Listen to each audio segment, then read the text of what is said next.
Hey guys, welcome to another episode of True Crimes and Weird Times. I'm Ashley. And I'm Kim.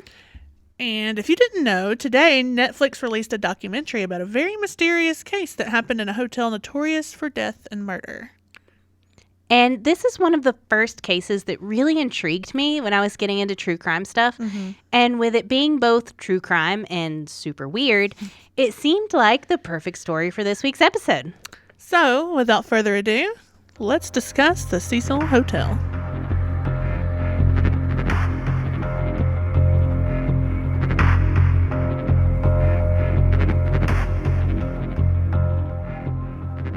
The Cecil Hotel was built in 1924 by William Banks Hanner, Robert H. Shops, and Charles L. Dix.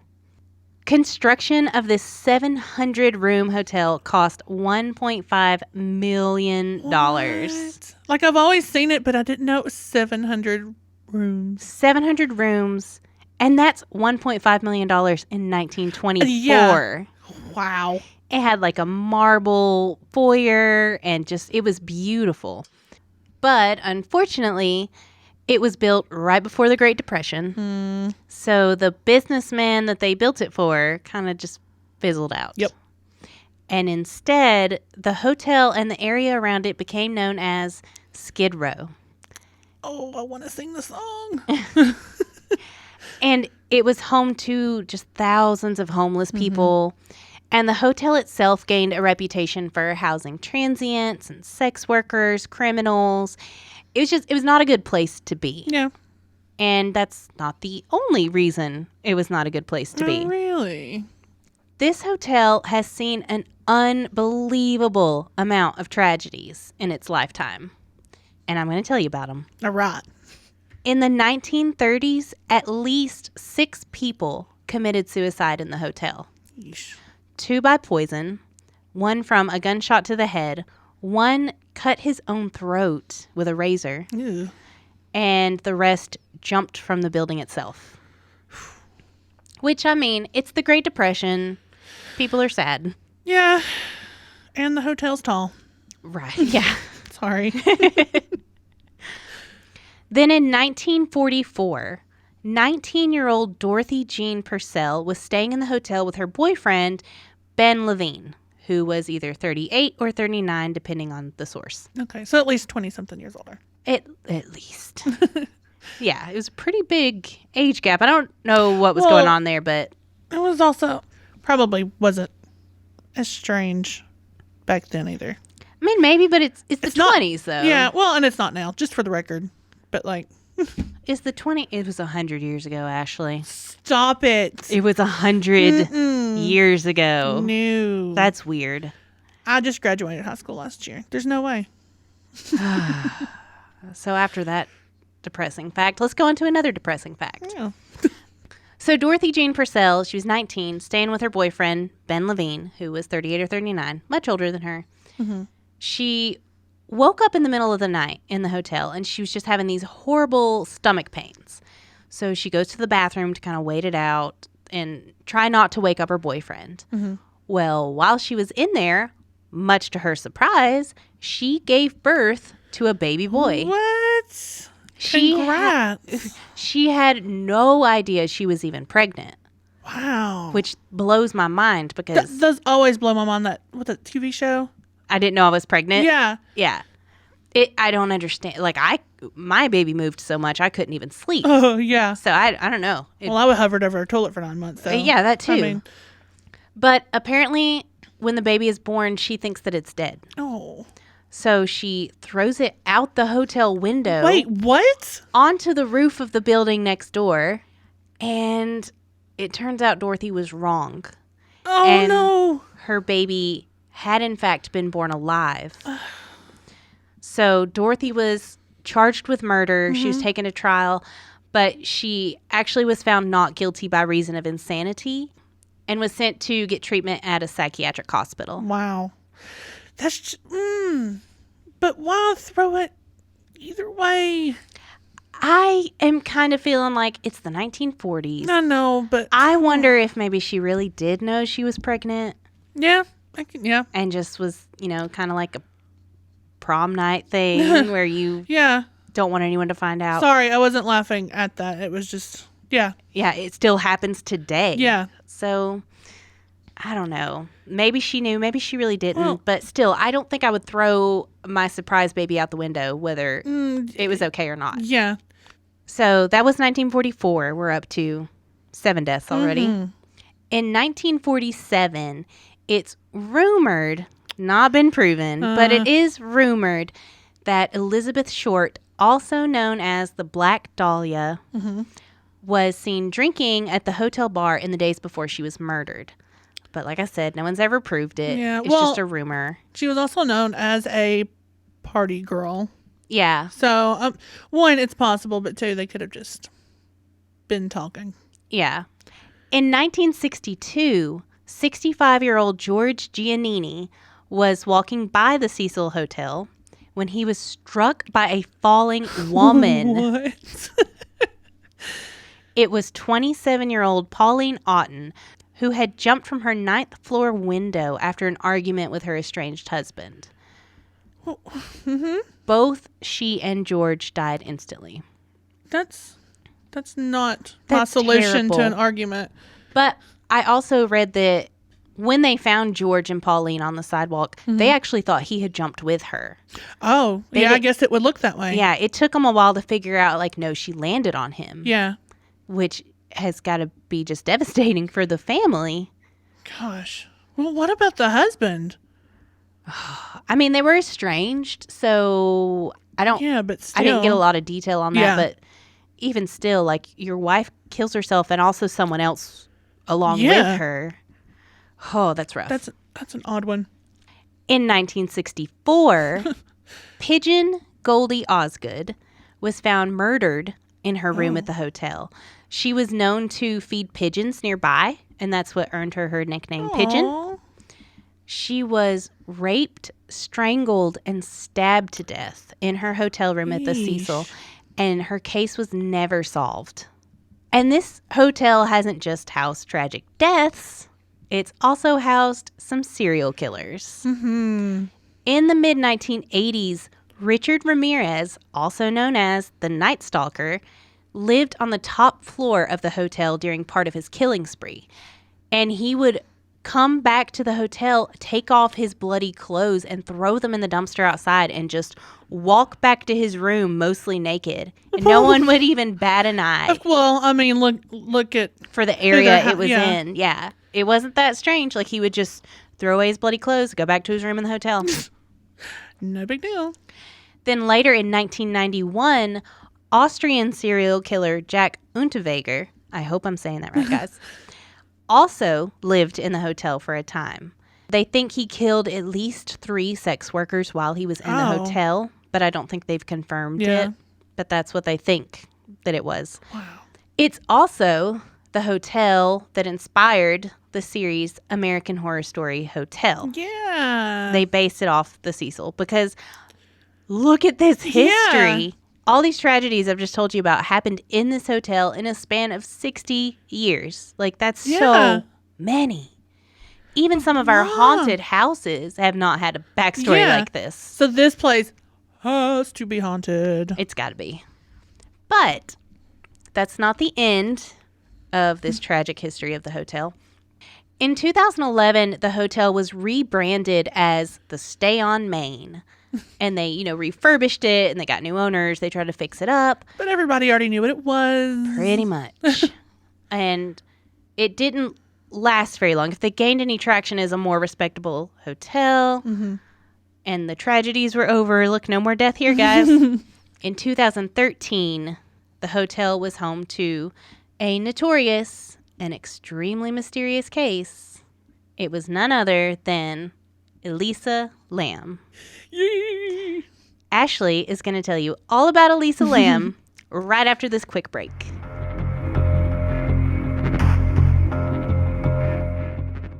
Hey, I'm Rachel. And I'm Grace. If you're listening to this podcast, you'll probably enjoy ours. We're the co-hosts of Myths and Misfortunes, A true crime and paranormal podcast. with a bit of history. Each week, we pick somewhere in the world and base our stories on that place. And or surrounding areas. We'll cover stories ranging from the well-known Gary Ridgway and Mothman To lesser-known Mark William Hoffman and the Philip Experiment. So if you'd be into all of that, check us out on Spotify, iTunes, or anywhere, really. Ah yes, catch us whispering softly outside your bedroom window at 3 a.m. wearing hooded cloaks and pink bunny slippers, chanting to the old gods.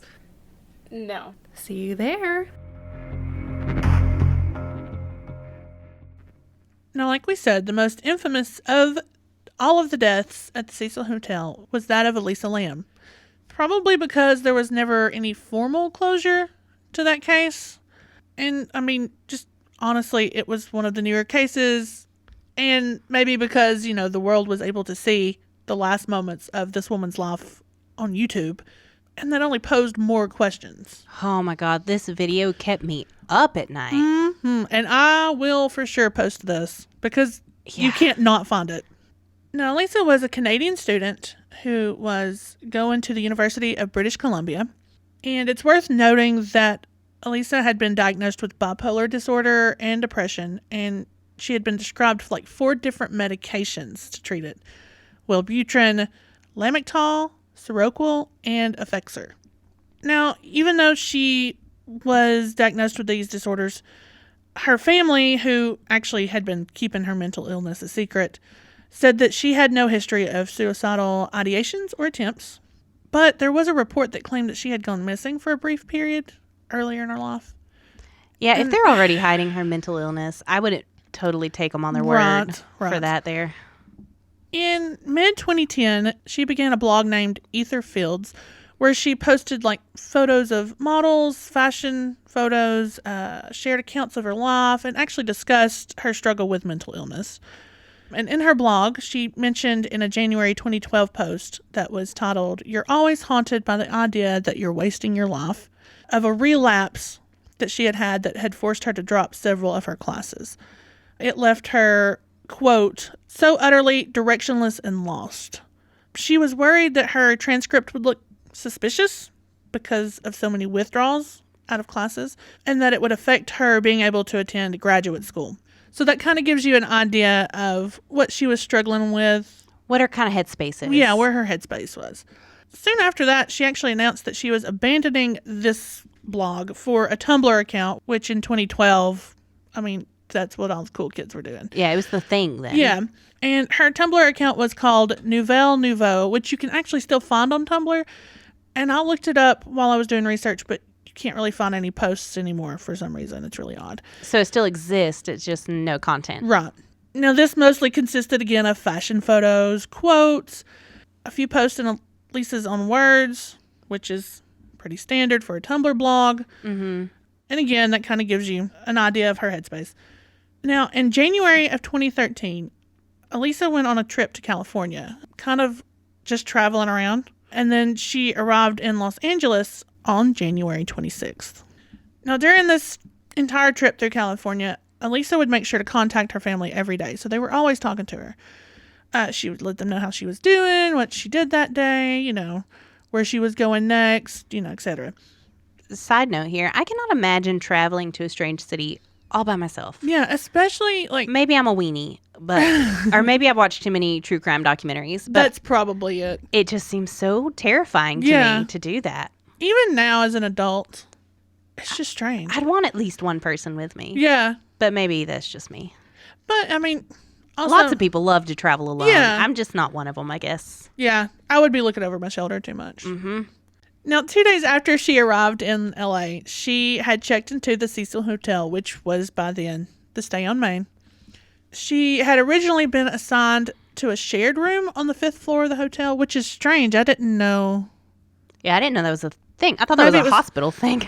Well, I thought maybe they had some kind of hostel situation. Oh, maybe. But I'm not sure. I don't know how that works. I've never heard of that. With 700 rooms, you'd think they have plenty, but I don't know. I don't know. Maybe it had a cheaper rate. It could have. Yeah, that could have been it. Yeah. Now, she shared this room on the 5th floor, but she was actually moved into another room on her own after 2 days because her roommates complained about her odd behavior. I couldn't find out what this odd behavior was, though. So, I mean, if you know, let me know. I don't know. But I couldn't find out what she was doing that made them question her. Now, Lisa was scheduled to check out of the Cecil on January 31st, and then she was going to travel to Santa Cruz. However, her parents never heard from her, and then they contacted the LAPD, and then they also flew to LA to help search for their daughter. Which, good on them, considering last episode with Bryceless. Right? They flew to LA, but, they couldn't drive 3 hours to pick up their son. But that's another tangent. Now, hotel staff said that they had seen her that day and that she was alone. She was by herself. The day she was supposed to check out? Right. Okay. And another person, her name was Katie Orphan, and she was a manager of a bookstore nearby, said that she had also seen her that day outside of the hotel and said that she seemed like outgoing, very lively, very friendly. Elisa had been shopping for gifts to take home to her family, and she had been talking to Katie about a book she was getting and about whether or not it might be too heavy to carry while she's traveling. So, I mean, she carried a conversation on. She didn't seem out of the ordinary. She seemed lucid. Yeah, she seemed lucid. And she was clearly planning ahead. Like, she wasn't... Right. She was planning for this trip. She was going to go home. Yeah. Now, police searched the hotel to the extent that they legally could. Like, they searched her room. They had dogs search through the building, including the rooftop. But the dogs were unsuccessful in finding her scent anywhere in the hotel. However, they couldn't legally search every room. They didn't have probable cause. There was no crime committed that they knew of. She was just missing. Right. So it's not like they could go knocking on doors to sniff around. By February 6th, the police were having no luck finding Elisa. So they started to bring her disappearance to the public's attention with flyers, using online media to try to get the word out, her picture, so people could see her face. But after another week of no leads on Elisa, police released a video of her last known sighting. Now, this was a surveillance video of Elisa inside one of the Cecil Hotel's elevators. This is the one that's famous. This is the clip that I watched that gave me chills. Yeah. Yep.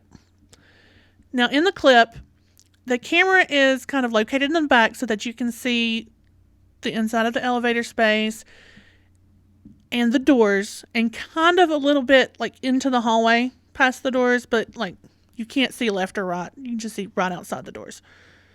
And it's not the best camera footage. Like, you can see what's going on, but like the video's grainy.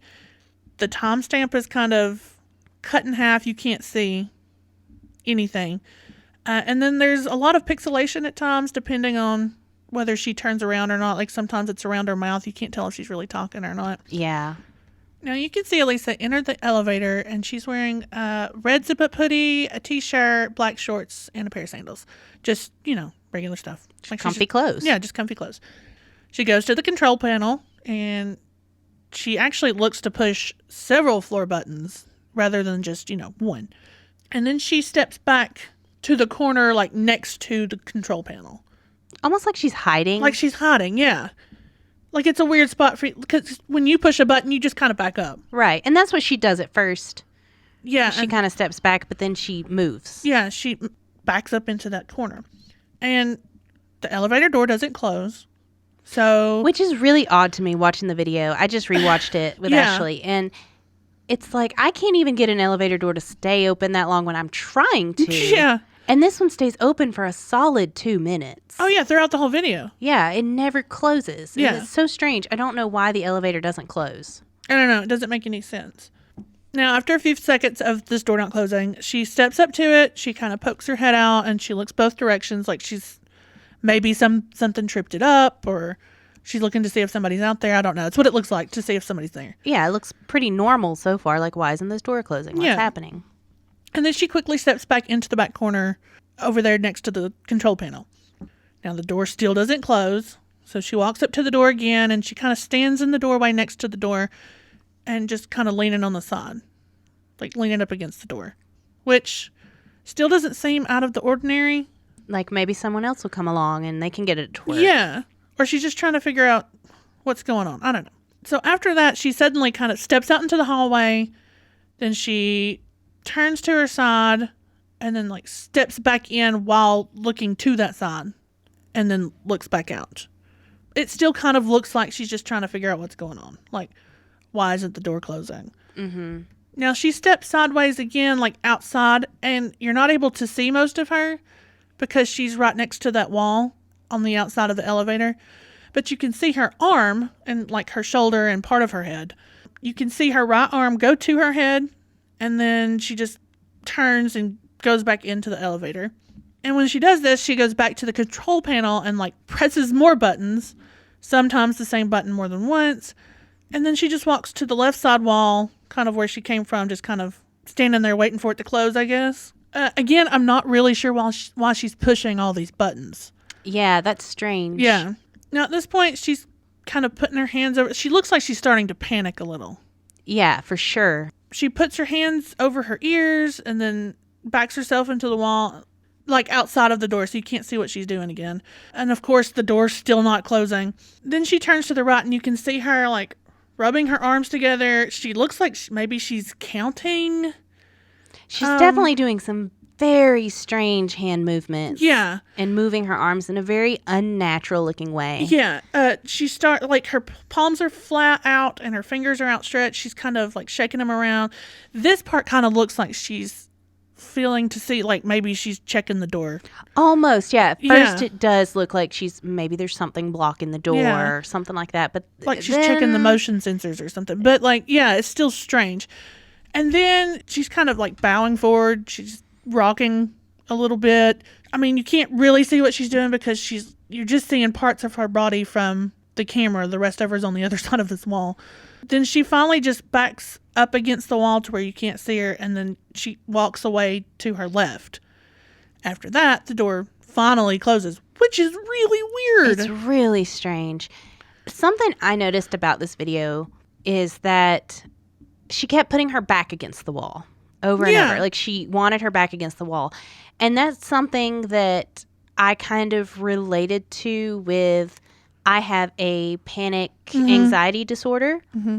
And occasionally when I will have a panic attack, I will position myself to keep my back against a wall at all times when I'm panicking, because I feel like there could be something behind me. I just got that someone's watching me feeling. I will like compulsively press my back against a wall to keep it there. And that's what it reminded me of when she's doing this. Like, I can't let anybody behind me. I have to keep my back against the wall. Well, and remember, she has bipolar disorder. Right. So. And that's immediately what I thought of. And these attacks can come out of nowhere. You can be perfectly fine, and then boom, you're panicking. Yeah. And for absolutely no reason. It just happens. Mm-hmm. So, I mean, it's very possible. And that's kind of what it looks like. Like, she's at the very beginning, it's like she's backing herself up. She kind of knows, like, she's not in a good place. And then, like, once the doors aren't closing, it looks like she's starting to panic a little. So it makes perfect sense. Mm-hmm. The longer those doors are open, the more she's panicking. Right. And the more it's probably kind of breaking down in her mind with that disorder and the mental problems. The longer you're in a stressful situation, the worse your mental state's going to get. Mm-hmm. Now, during this search for Elisa, with the police coming in and they're still looking for her, they've released this video. Now suddenly, guests at the hotel began to complain about like low water pressure in their rooms. Some even say after the fact now. Yeah. But some people even say that the water came out black or that maybe it had an unusual taste. I heard about them saying it was like odd but sweet, but that again, I read that a long time ago, so who knows. And then eventually, Elisa's body was found on February 19th, 2013, almost a month since she had disappeared. Her body was found in one of the 4 1,000-gallon water tanks that provided water to the guest rooms and the kitchen and a coffee shop. Which is just, oh God, I cannot even imagine knowing that I had showered in water that had a dead body soaking in it. This is 20 days of guests coming in and out of this hotel using this water. Brushing your teeth and just... gross. Oh, that also gives me the chills. Yep. Now, the tank was drained of its water and was cut open. It had to be cut open because the maintenance hatch was too small for their equipment to get Elisa's body out. So they actually had to cut into the water tank to get her out.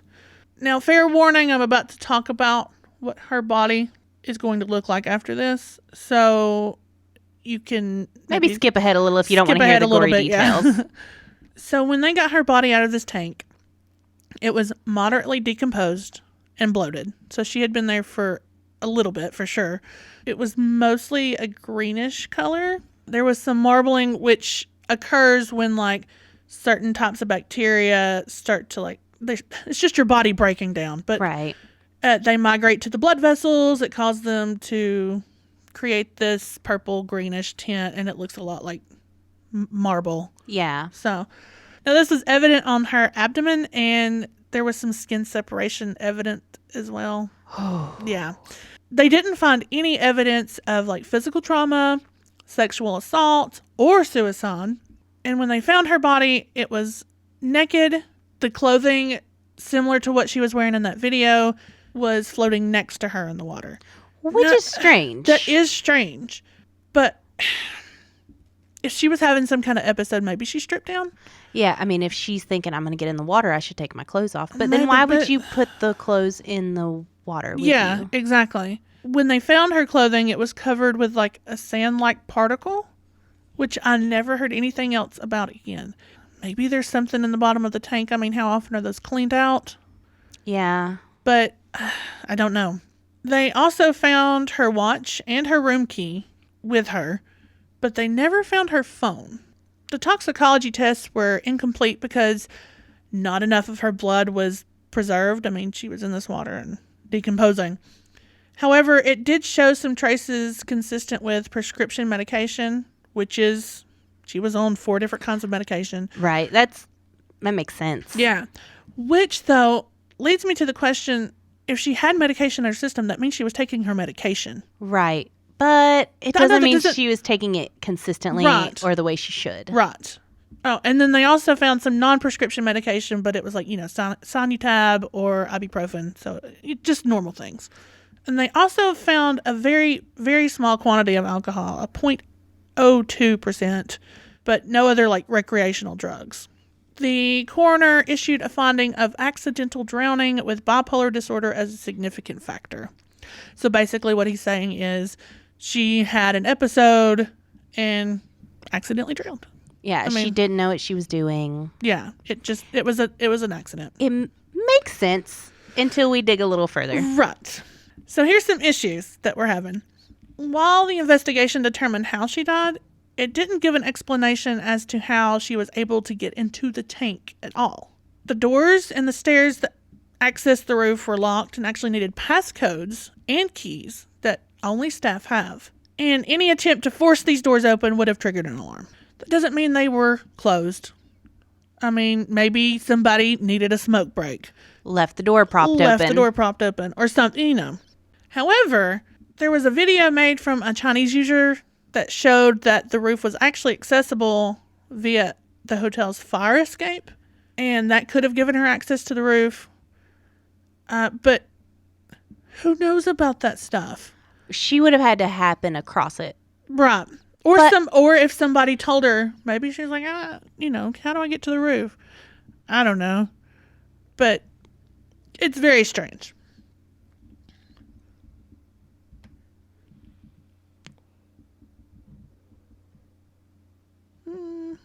I couldn't validate that the water tanks being open, so I'm going to leave that out. Yeah. Now, others wondered if she would have been able to get into the tank by herself, but all 4 of these tanks are 4 foot by 8 foot cylinders that are propped up on concrete blocks. So, like, there's no access to them, and, like, even staff members had to use ladders to get up to it. And these are like smooth cylinders, right? There's no grippies that she could have climbed. As far as it looked like, yeah. They're also protected by heavy lids.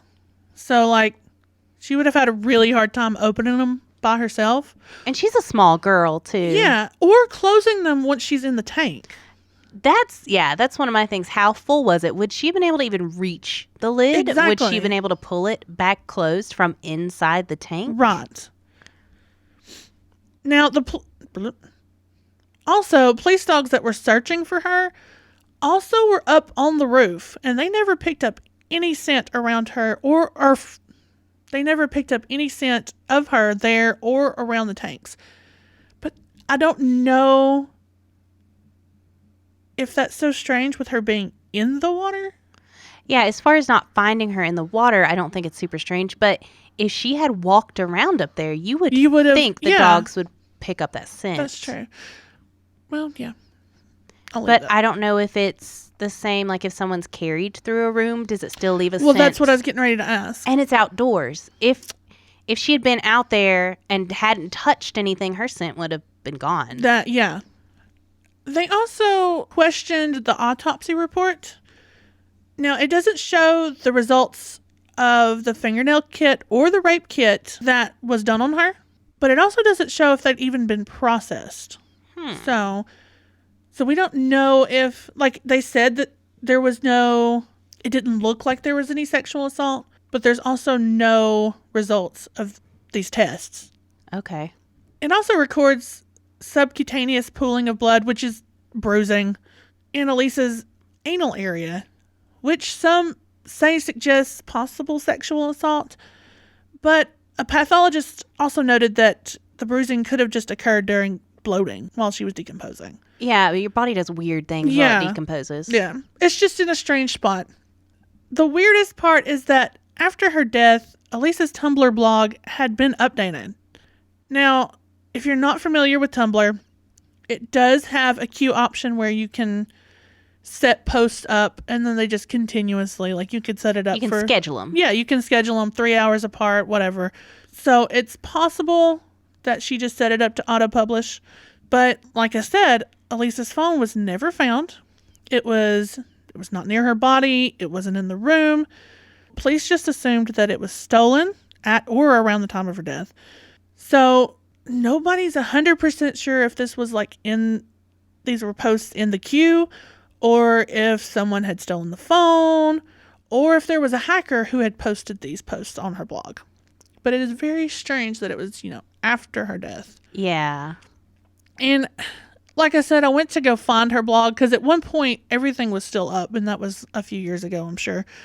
But now there's nothing. You can't tell how consistent her posts were before her death or right up to her death to see. Yeah, if she posted like clockwork every few hours, every few days, whatever. Yeah. Then it'd be easier to kind of get an idea, but we don't know that. Yeah, because what I thought was if there was a gap between her death and then the posts pop up, that would seem a little strange. Mm-hmm. Because like I said, I don't think you can set it up for a specific time. I think you can set it up within hours. Right. If I remember Tumblr correctly. So either way, it's very strange that these posts were up after her death. Of course, after the surveillance footage made its way around the globe, there have been several theories that have popped up to explain the video or explain her death. One of those said that Elisa was trying to get in the elevator to get away from someone. Maybe that was chasing after her or just following her. Some say drugs were to blame. Again, there were no drugs in her system, but they say that maybe she had taken ecstasy or some other party drug that was untraceable in the toxicology report. Plus, her body was in the water for a long time. Exactly. Now, when her bipolar disorder came to light, of course, the biggest theory was that she was just having some kind of psychotic episode, which honestly is possible. It is what it looks like. That's what it looks like. But like I said, and also like you said, I mean, her medication was in her system, but that doesn't mean she was taking it consistently or like she should, or if any of those should have been mixed with alcohol at all. That's also a factor. Yeah. There's a lot of medications that should not be mixed with alcohol. Yeah. And I did not check to see if any of those should have been. And I know especially Wellbutrin specifically, it's very time sensitive. So if you miss 1 day, 2 days even, it's going to affect you. You're going to be down. You're going to have a lot of problems. It's a very time sensitive drug. So if you if you take it at night one day and in the morning the next day and then skip a day, it's not going to be effective. Right. But presumably she'd been dealing with these disorders for a long time. She should know how to take her medicine. I would say so. At least for a year. I didn't see when she was diagnosed with these disorders, but when you're on vacation, you get out of your routine. It gets easy. Yeah, it's easy to get out of your routine. Now, others say that the footage that was posted had been tampered with. They say since the timestamp wasn't visible, and that it looked like some parts had been slowed down, and some even say that nearly a minute of footage was missing, that they think maybe they're trying to hide something or protect an identity of someone who was in the video. I didn't notice any weird jumps or I didn't notice any weird jumps, but know. yeah. But if there were, maybe the police were just kind of concealing some information to save just in case. Yeah, police have to hold some things back in cases, in every case. Yeah. Now, another one, and it's one of my favorites. And if you have watched the Games You Shouldn't Play mini episode on Facebook.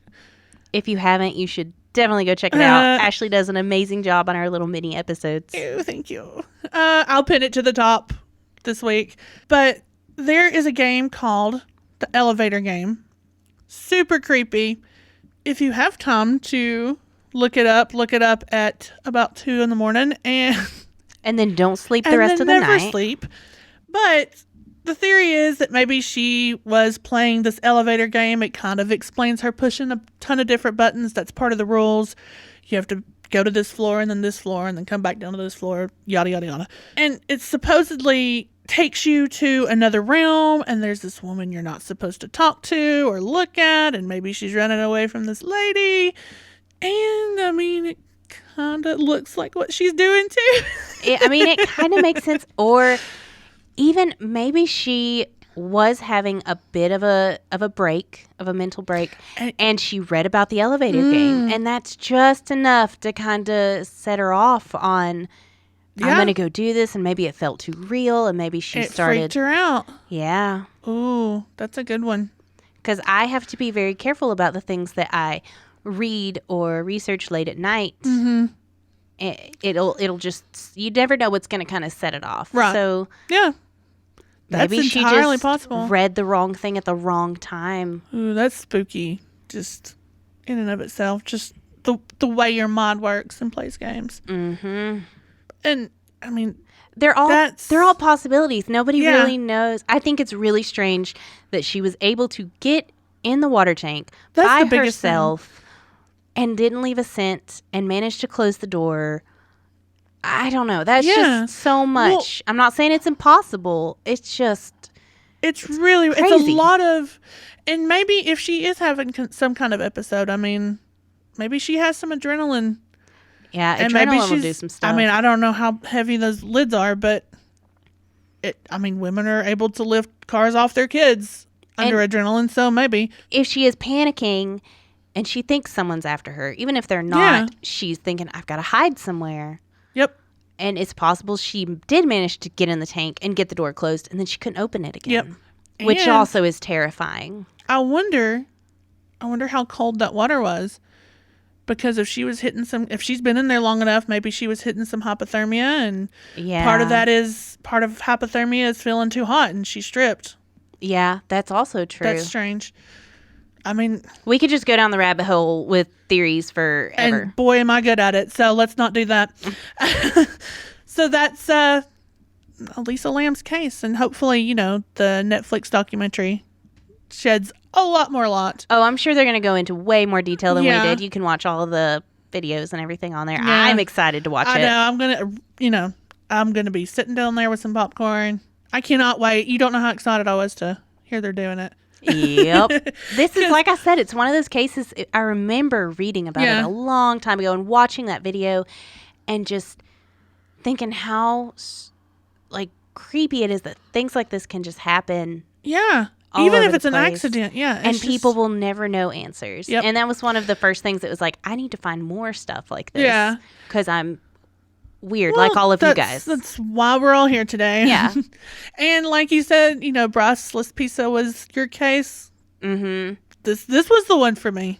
Yep. This was just creepy enough to make me go, ooh. But if you guys have any of your own theories, or if you watch the documentary, tell us what you think. Mm-hmm. Oh, I can't wait. Yeah, we're all going to discuss this. Please do it. Also, you can join us on the new Discord server, and let's talk about it. Me and Ashley are in there, ready to talk about some morbid and creepy stuff. Yes. Also, I would be remiss if I did not mention some hauntings at this hotel, because this hotel has been shrouded in death and mysterious things. Literally since it was built. Yeah, for decades. 100 years. Yeah, stop it. And if there's any place that's haunted, it is going to be the Cecil Hotel. I feel like American Horror Story felt the same way. They were on the right track. Oh, there. God, yeah. Now, I tried researching. I've tried to find specific things. Mostly it's claims of cold spots and shadowy figures and feelings of being watched, Which is kind of boring. Yeah. There's an image that circulated at one time of one of the hotel windows and a ghostly figure kind of just standing there looking like they're getting ready to jump. And if I can find that, I'll share that with you as well. Some even say they've seen a woman who looks eerily similar to Elizabeth Short or the Black Dahlia. And if that's true, then maybe she did have drinks there. Maybe she did. Now, the most notable haunting, and I'm putting that in air quotes, that I was able to find was on TikTok. And yes, I know TikTok, but But it's still fun to put in. oh gosh. Also, if you didn't know, we are also on TikTok, and if you go look at our likes, you can find all the weird things I find there. That seems true crime or weird time. You can also find all of Ashley's amazing videos. The most recent one being my favorite of the doing all the hair stuff you're getting ready and listening to the true crime. That was just my normal day-to-day routine. Yeah, I loved it. It spoke to me. Yes. Thank you. But I found a TikTok video, or rather, I found about 3 TikTok videos by a user named Pete Montzingo, which he's verified, so you probably know who it is. I'd never heard of him until now. I don't know who he is, but I don't TikTok much. Oh, yeah. Now, he actually lives across the street from the Cecil, and he's captured some footage of some strange things that, even the hotel's closed. I don't know if it was closed for renovations or closed, but there was no one in it at the time. And in the video, you can see this white transparent shape move across the window by the curtains. And the curtain, I believe, actually even moves. And I mean, whether it's real or not, I don't know how you fake something from across the street. Maybe there was someone I don't know. But it looked really creepy at 2 a.m. So, and he actually has a couple of newer ones where he flies a drone across the street to the hotel as well. And I don't know, maybe he'll find some more, more notable proof, I guess. Find us some ghosts, Pete. Yes, find us some ghosts, Pete. And I mean, that's about pretty much it. Unless you've heard of some spooky stories from the Cecil. I didn't, actually. I found a lot of history, a lot of tragedy. Yeah. But no real ghost stories, Which really stinks, because I thought I would find a ton of stuff. But I also know that the Cecil, or the Stay on Main now, tries to downplay that too, because they're a business. Yeah, they're still trying to run a hotel here.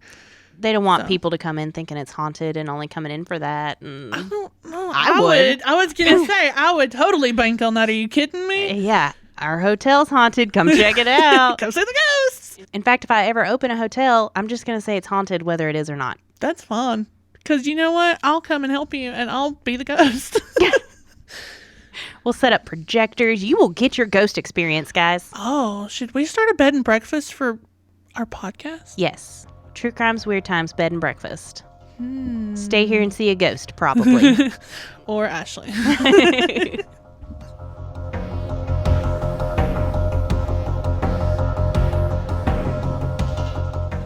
Thanks for listening. Like us on Facebook at True Crimes and Weird Times Podcast. Follow us on Instagram at True Crimes Weird Times. Email us your stories at truecrimesweirdtimes@gmail.com. And if you enjoyed the show, make sure to subscribe and leave a review. Bye!